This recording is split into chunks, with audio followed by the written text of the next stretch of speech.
been deep on my heart. It's come in a beautiful way to me, and I think it's relevant to every single one of us. So, have you been in a place where things were going really well, and then it stopped? You were in this place where it was wonderful and you're thriving with life, and then suddenly you wake up and you're now in a space of just surviving life, just barely getting through, and you're wondering, like, when did this loss happen? When did I move from thriving to surviving? And how do I get back to the thriving mode? So as I've thought about this one, it came to me as I was reading a blog post by somebody that I've known for, 6 or 7 years.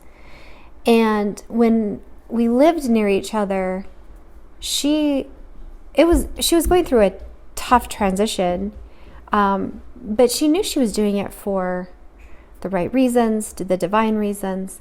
And even while she was in this, what she called this hard moment, her kids chose paths that she would never have chosen for them. That her 2020 hindsight would say, please, please, please don't go down that path. But they chose it. And as life goes, we all have the chance to take our paths, and we need that chance to take our paths. It's part of our own growth. So, as I was reading her blog post, after that experience ended was pretty much when we didn't see each other often because she moved. And over the last 4 years since then, it's been fascinating to read what has transpired. Loss of both of her parents. Trying to finish up a house and make it beautiful so it sells, but then it doesn't sell for a long time. Then it finally sells and she downsizes by half square footage and has to go through all her stuff and go through stuff that's in storage and like really scale down all that. Meanwhile, her husband gets a major disease, and the children pursue those paths that are really heartbreaking. And then she wrote, there were days I didn't shower for 5 days and I wore the same clothes. She wrote, there were days I lived off ice cream and movies when I knew I could have exercised and eaten better.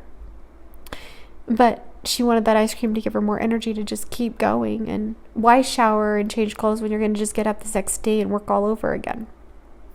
And I looked at that and I was like, what took her from this woman that was showered, dressed, makeup, hair done every day, showing up every day during a hard circumstance, and still really on the surface thriving, to barely surviving all these years later? And it comes down to one thing. I think it's hope. I think it's the loss of hope.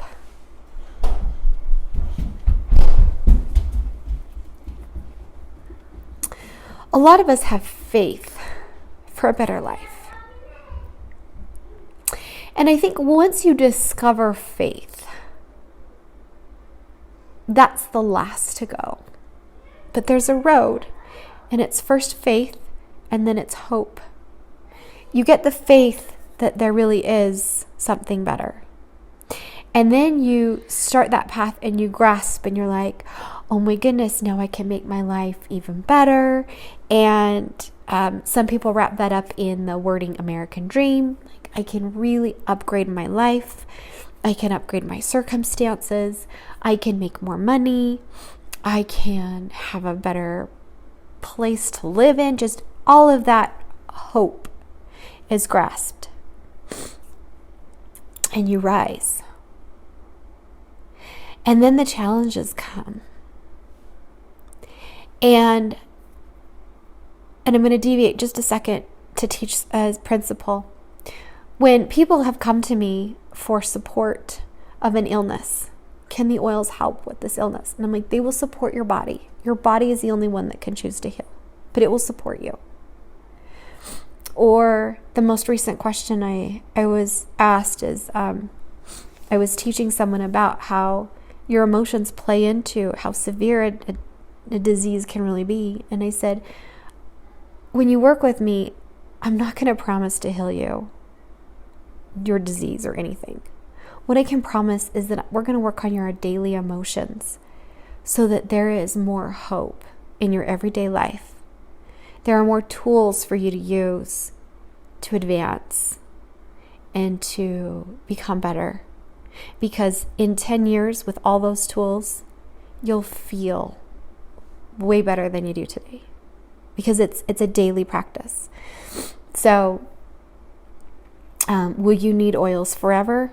No. No, you don't. But I highly suggest it. Because just like you need to eat healthy food every single day, just like you need to exercise your body and keep it at its optimum levels every single day, that's how you hold that faith. I was using oils every single day.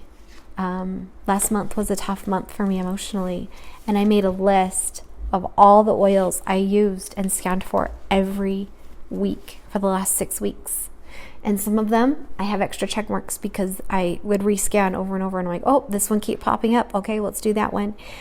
And as I did, it started cleansing out the emotions. Emotions are there to move through you. They're not there to define you.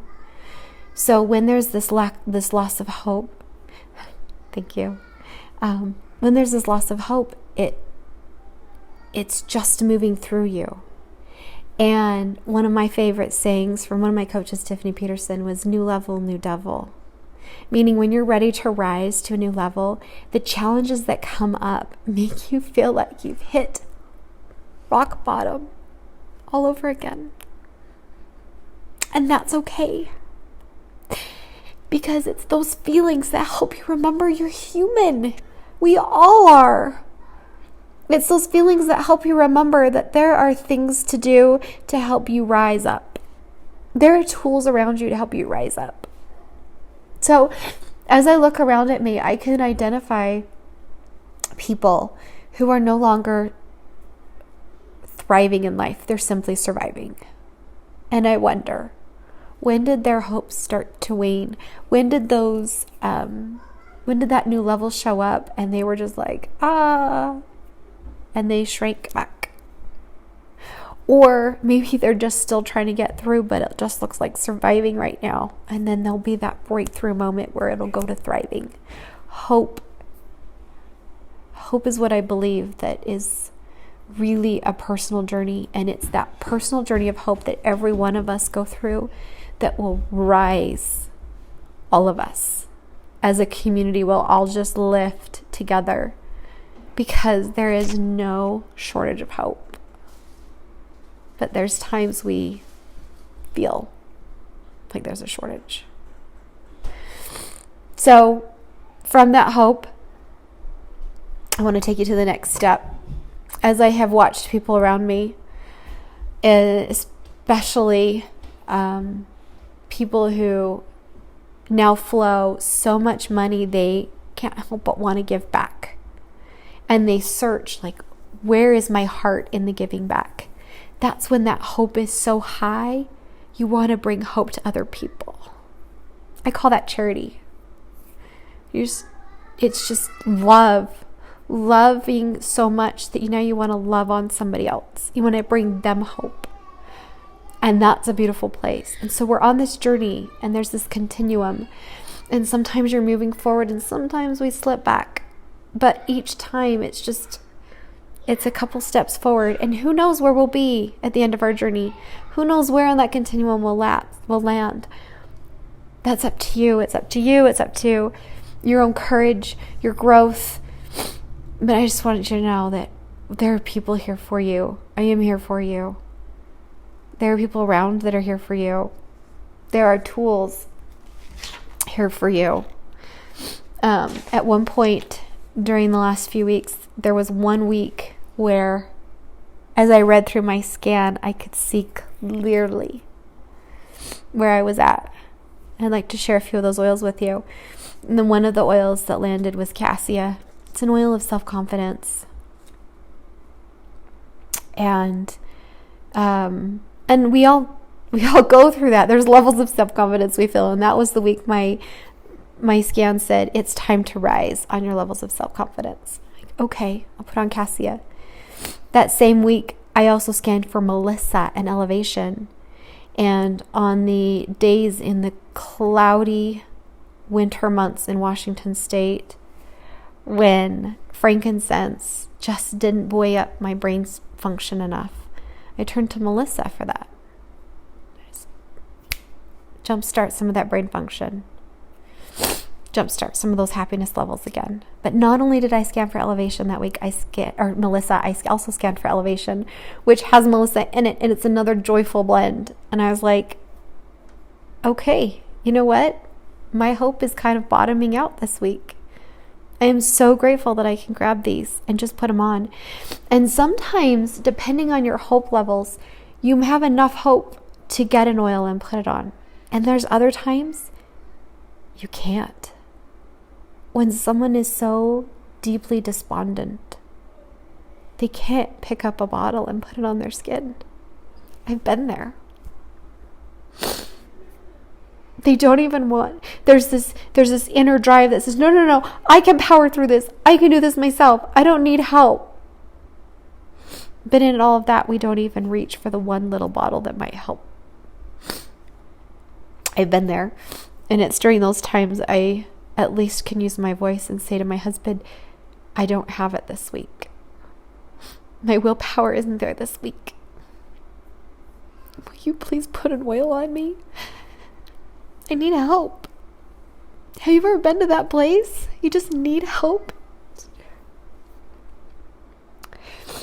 So make sure that when you are in around the people who are around you, your circle of influence, you have several circles around you. You have your little intimate inner circle, and you have your larger circle of friends, and then another circle of acquaintances, and then a circle from that and that and that. There are times where people are expected, you are expected to have people in your inner circle who didn't necessarily earn the right to be there. Or maybe they're not showing up as supportive as desired for that inner circle. That inner circle should only be your most intimate cheerleaders. The people who can give you space to be you and to help you be the person you want to become. That is your inner circle. Those are the people that get your attention. Everyone else stays on their perimeters. But that's for your help and for your support. And that's what I believe on, and that's what I'm living that truth. So, may you all have a blessed, hopeful summer. May you all know the people to reach through when there's moments of the new challenge coming along and it's time to reach to the next level. Thanks for joining me. I really appreciate it.